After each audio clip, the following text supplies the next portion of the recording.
It is Tuesday, July 7th, 2026.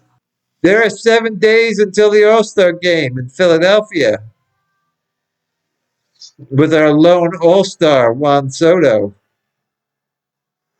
And there are 27 days until the trade deadline. Who will stay and who will go now? We are home in Flushing, New York, and CITI-FIELD, about to play 3-game series versus Kansas City. I am the Mets head, talking all things New York Mets, with a preview of Game 92 versus the Kansas City Royals. If you enjoy my content, I ask that you please like and subscribe to the Mets Head on YouTube, Facebook, TikTok, and Instagram. As of this moment of me recording this video, the Mets have not announced a starting pitcher. So I assume it's going to be a bullpen game. I would think Kodai Senga will be the bulk pitcher in this game to at least pitch a few innings. Unfortunately for us, the current Royals roster is batting .333 against him with an .843 OPS. That is not a guy that we can rely on. So I am hopeful that they will use an opener. And it looks like basically everyone has bad numbers against the Royals. I see an option of AJ Minter possibly opening. They're batting .222 against them with a .586 OPS. They're batting over .300 against Brazoban. They're batting .500 against Warren. .300 against Raley. .294 against Perez. Tobias Myers is pitching well in the minors. That's a 2 ERA. The 9 innings pitched. Who has only faced 2 players, including Starling Marte, but they are batting .286 with a 1200 OPS.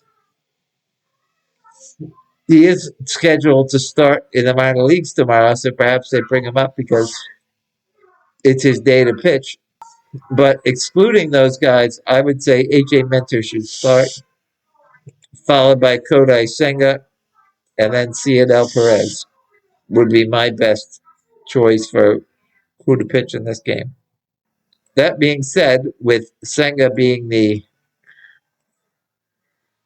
proposed bulk pitcher, he is a 33-year-old right-hand pitcher from Gamagori, Japan. He is 6'1", 202 pounds. Signed as an international free agent by the Mets, 5 years, $75 million in 2022. He was an All-Star, and he was a Cy Young and Rookie of the Year finalist in 2023. He was second in Rookie of the Year and lost to Corbin Carroll. He finished 7th in Cy Young voting behind Blake Snell, who won it, Logan Webb, Zach Gallen, Spencer Strider, and Justin Steele, and Zach Wheeler.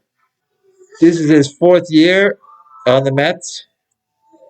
Up until this year, he pitched in 52 games, was 20-13 with a 3.0 ERA, 320 strikeouts in 285 innings, with 133 walks, which is a walk every 2 innings. Last year, he pitched in 22 games. He was 7-6 with a 3.02 ERA, 109 strikeouts in 113 innings. His strikeouts were down, and 55 walks, which again is a walk every 2 innings. The first half, he was amazing. He pitched in 14 games and had a 1.39 ERA. And ever since he got hurt, he's been terrible. He came back in the second half, pitched 8 games at a 6.56 ERA, and things have not gotten better. As this year, he has pitched in 9 games and has an 8.66 ERA, 42 strikeouts in 35 innings. Well, the strikeouts are back up with 23 walks, which is a walk in every 1 2/3 innings. That's what's killing him the most. He won't throw it in the strike zone. In his last outing on Friday, he pitched 2 2/3 against Atlanta, gave up 1 run on 2 hits, no walks, and 4 strikeouts. His only run given up was a solo home run by Matt Olson, who I believe in that situation, I was wondering why they had even left him in to face Olson. But he did give up no walks. And the game before that, he pitched pretty decent in Philadelphia on June 28th, where he pitched 5 innings, gave up 2 runs on 4 hits, and 1 walk and 4 strikeouts. Perhaps he's turning things around. But I still don't think he should start the game. In his career, he has faced the Royals 2 times, is 0-1 with a 2.79 ERA. Sounds good. He has struck out 10 batters in 9 innings with 4 walks. So walk every 2 1/3 innings. And as I said before, the current roster of Royals are batting .333 against him with an .843 OPS. 8 hits in 24 bats with just 3 extra base hits, all doubles, and 2 walks. Bobby Witt is 3 for 5 against him with a double. That's batting .600. Josh Rojas is 1 for 2. Salvador Perez is 2 for 5 with a double. And Michael Massey is 1 for 3 with a double. But against AJ Minter, the current Royals roster is batting .222 against him with a .586 OPS. 2 hits and 9 at bats with 2 walks. Those 2 hits, one by Starling Marte, who was 1 for 4 against him with a walk, and Lane Thomas, who was 1 for 3 with a walk. I think Minter is the best option to start the game, then bring in Senga. On the mound for the Kansas City Royals is 36-year-old right-hand pitcher and former New York Met Seth Lugo. He is from Shreveport, Louisiana. He is 6'1", 225 pounds. Originally drafted by the Metsies in the 34th round in 2011.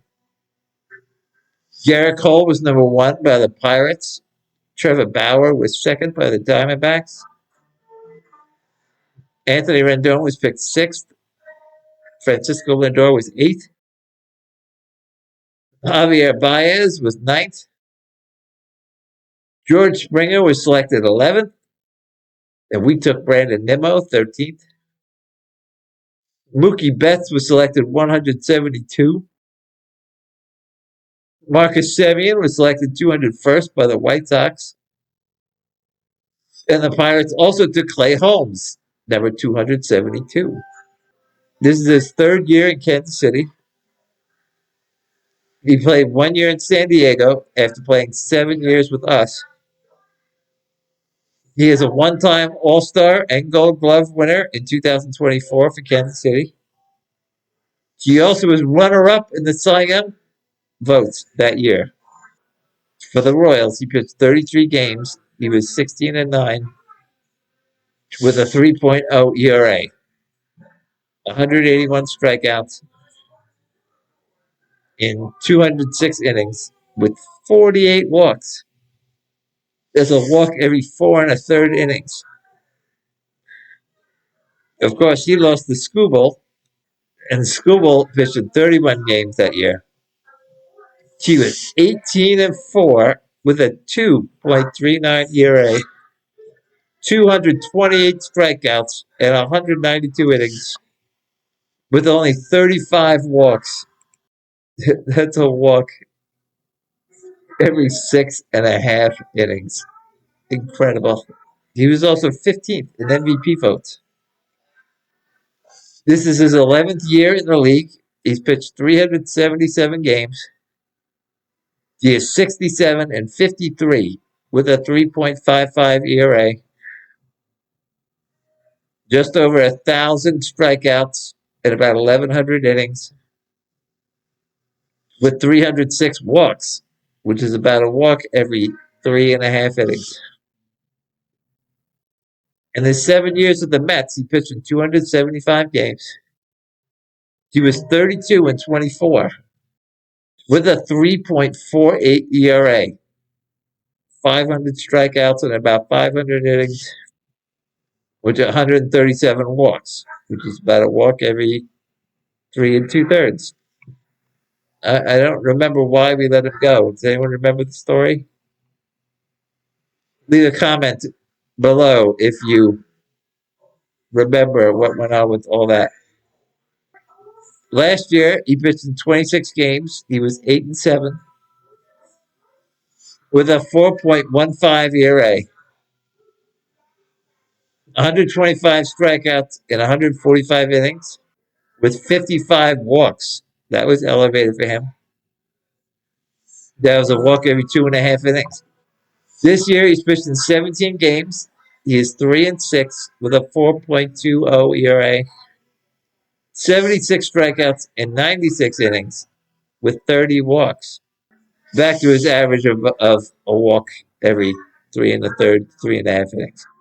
In his last outing against Tampa Bay, he pitched 6 innings, giving up 3 runs on 9 hits, and no walks, with 7 strikeouts. And he got the loss because the Royals didn't score and lost 4-0 that game. This is Seth Lugo's first game ever against us, but he has faced some current Mets. The current roster of Mets batting .250 against him with a .774 OPS, 7 hits and 28 at bats with 1 home run. My suggested Mets lineup would lead off A.J. Ewing. At the time of my recording, Ewing is batting .265 with a .346 on base percentage with a .755 OPS. He's also batting .281 against righties